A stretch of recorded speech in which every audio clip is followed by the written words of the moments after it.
Welcome back to जागो दुनिया। मैं हूं फारूक हसन, मेरे साथ मौजूद हैं सुंदर जमील और हमारे साथ मौजूद हैं जनाब निसार अहमद खोड़ो साहब, स्पीकर हैं सिंध असेंबली के, पाकिस्तान पीपल्स पार्टी के रहनुमा हैं, ताल्लुक इनका शहर लाड़काना से है। कुछ आपकी फैमिली के हवाले से जानना चाहेंगे। जी। कितने बच्चे हैं आपके माशाल्लाह से? मेरे 5 बेटियां हैं। 5 बेटियां माशाल्लाह से। और उनमें से कोई ऐसा है जिसको पॉलिटिक्स में शौक हो आने का, आपकी लेगेसी को आगे लेके जाने का? मेरी फैमिली मेरे साथ जब इलेक्शन में खड़ा होता हूं तो आके डोर टू डोर वर्क करती है। कन्विंसिंग वगैरह। मेरी वाइफ हुई, मेरी बेटियां हुई, वो सारी जाती हैं। कन्वेंसिंग का मतलब यही है कि ये कोई ऐसा थोड़ी है कि क्योंकि मैं पीपल्स पार्टी में हूं और इसलिए बस खुद ही आके वोट देंगे, ये थोड़ी होता है।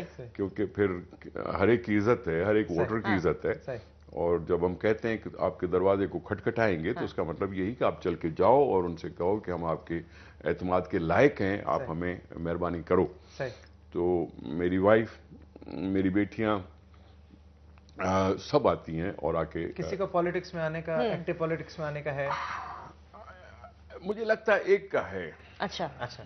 Who's that? अब वो जिसको माशाल्लाह अब 2 बच्चे भी हैं माशाल्लाह, और मेरी बेटी का नाम है निदा। अच्छा, सही। निदा, ठीक है। ओके। उसको लगता है कि शौक है। कालाबाग डैम की तहरीक अभी जो है पंजाब असेंबली ने मंजूर की है, गवर्नर साहब ने भी उसकी तौसीक कर दी, गवर्नर पंजाब ने। डैम्स का इशू बड़ा रेज हुआ है, अभी जो सैलाब हालिया है, बड़ा डेवस्टेशन हुई है और तमाम लोगों ने, कौम ने, अवाम ने मुतफिका होकर कहा कि जी आपस के मसाइल भूल के डैम्स बनाने, अगर डैम्स होते तो शायद इतनी डेवस्टेशन ना होती। आप इस बारे में क्या कहते हैं? देखो साहब, बात यह है कि डैम की सबसे बड़ा डैम इस वक्त तो तरबेला है जो पाकिस्तान में मौजूद है। उसकी टोटल कैपेसिटी 6 मिलियन एकड़ फुट है। ठीक है। जो पानी गया समंदर में वो 40 मिलियन एकड़ फुट गया। एक एक्स्ट्रा डैम अगर होता भी तो कितना पानी रोकता? 6 मिलियन एकड़। कुछ तो बच जाता। Just a minute, 6।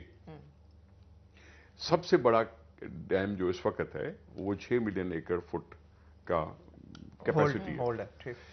दूसरी बात ये कि डैम बनाने से कोई नहीं रोकता किसी को, लेकिन डैम एक स्टोरेज के लिए है या किसी और मकसद के लिए है। मैं समझता हूं सिंध एतराज करती है कालाबाग डैम पर और खैबर पख्तूनख्वा एतराज करती है कालाबाग डैम पर। बलूचिस्तान साइड और सपोर्ट करता है सिंध के मौक़िफ़ को और एक सूबा उसका हिमायती है। मुतनाज़ा तो हो गया, ठीक है। कल अगर उन्होंने रेजोल्यूशन पास किया है तो उन्होंने वफाकी हुकूमत को इस्तदा की है। कल सिंध असेंबली का इजलास होगा, वहां भी पास कर लेंगे कि जी हमें नहीं चाहिए। मुतनाज़ा तो रहा ना, तनाज़ा रहा। मैं बात कर रहा हूं कि एक ऐसा इशू और एक ऐसी साइट थी जिसको पता था उन लोगों को, वो है बाशा डैम की। जो बाशा डैम ऐसी जगह पे है मौजूद कहां वहां सिर्फ स्टोरेज हो सकती है और बिजली बन सकती है, एग्रीकल्चर पर्पस उससे नहीं होता।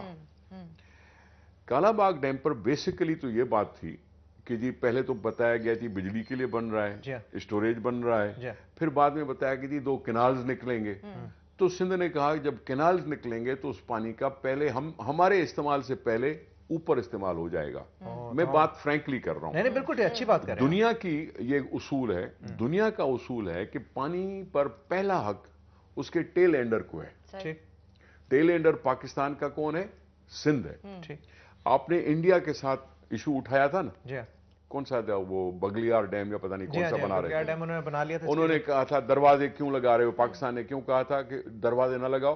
क्योंकि आप ऊपर हैं, दरवाजे लगा लेंगे तो हमारा पानी आप रोक लेंगे, हम टेल एंडर हैं।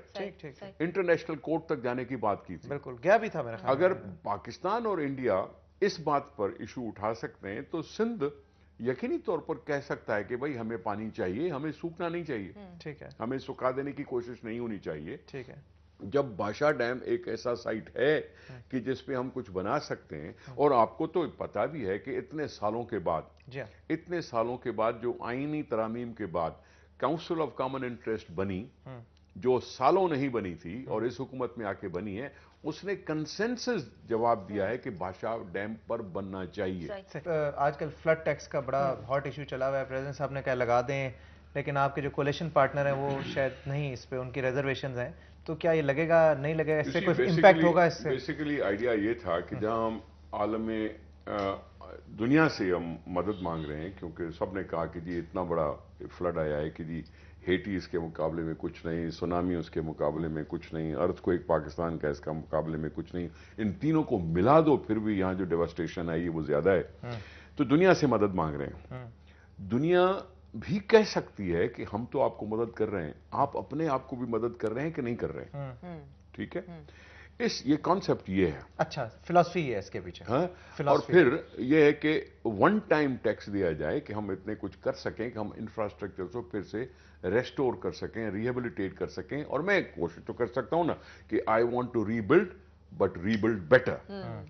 क्योंकि पहले अगर कोई गलती थी तो उसको सुधारने का टाइम कब आता है? जब मौका आता है।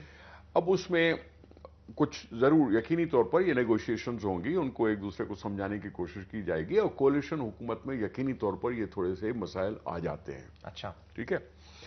अब जरूरी तो नहीं है कि 80 गज वाले घर को हम करें। लेकिन हो जाएगा, मतलब मसला हल हो जाएगा, बात की जाएगी और मैं समझता हूं हो जाएगा। और अगर वाकई हमने करने की कोशिश की तो बिल तो पास होता है मेजॉरिटी में। ठीक है, ठीक है, but rather than going for that majority की जी सिर्फ मेजॉरिटी के बलबूते पर हम एक बुलडोज करें, इससे बेहतर है कि हम उनसे बातचीत करें, क्योंकि हमारी रिकंसिलिएशन एक अच्छी चीज है जिसमें कलेक्टिव विजडम आ जाती है। लेकिन कलेक्टिव विजडम आ जाती है, बैठेंगे कि जी कितनी टैक्स लगनी चाहिए, नहीं लगनी चाहिए, ज्यादा जो थोड़ी, सब किस पर और किस पर नहीं। सब जो फिगर्स अभी तक अवेलेबल जो आए हैं, I don't know, correct me if I am wrong, कि जो टोटल आपने लॉस का एस्टिमेशन किया वो कुछ 400 अरब से ऊपर है, और 464 जो हुकूमत ने एक आदाद शुमार दिए हैं वो 464 अरब होगा, वो कोई 20-27 अरब के कितना होगा? एक्चुअली बात ये कि उसमें ज्यादातर है क्रॉप का जो डैमेज हुआ है जी हाँ, वो इंक्लूडेड है। सही।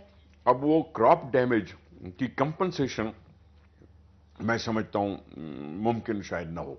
अच्छा, ठीक है ना। और ये अगर इतने पैसे इकट्ठे हो जाते हैं तो फिर तो आप कंपनसेट कर सकते हैं। पाकिस्तान में क्रॉप इंश्योरेंस नहीं है, क्रॉप इंश्योरेंस नहीं है कि जी क्लेम किया जाए इंश्योरेंस कंपनी से। फिर दूसरी बात कि जी 136 बिलियन अप्रोक्सीमेटली ये क्रॉप डैमेज की है बात। अच्छा। और एग्रीकल्चर, इरिगेशन का अलग से, रोड सेक्टर अलग है, हाउसिंग अलग है, and then the people at large. ठीक, तो ये सारे मिल मिला के 464 अरब की बात की जा रही है। अच्छा, बट अब क्रॉप की कंपनसेशन मुझे तो नहीं लगता कि हो सकेगी। सही। निसार साहब, पर्सनल लाइफ के हवाले से थोड़ा सा जानना चाहूंगी, खाने पीने का शौक है कि नहीं आपको? जिंदा रहने के लिए नहीं, शौकीन है, बेसिक शौक है, या मतलब होता है कि कोई खास फरमाइश करते हैं? एक जिंदा रहते हैं खाने के लिए। हाँ। और मैं खाता हूं जिंदा रहने के लिए। नाश्ते में सबसे ज्यादा क्या पसंद है? हाँ? ये बता, नाश्ते में सबसे ज्यादा क्या पसंद है? वैसे तो मैं सिर्फ फ्रूट खाता हूँ। हाँ।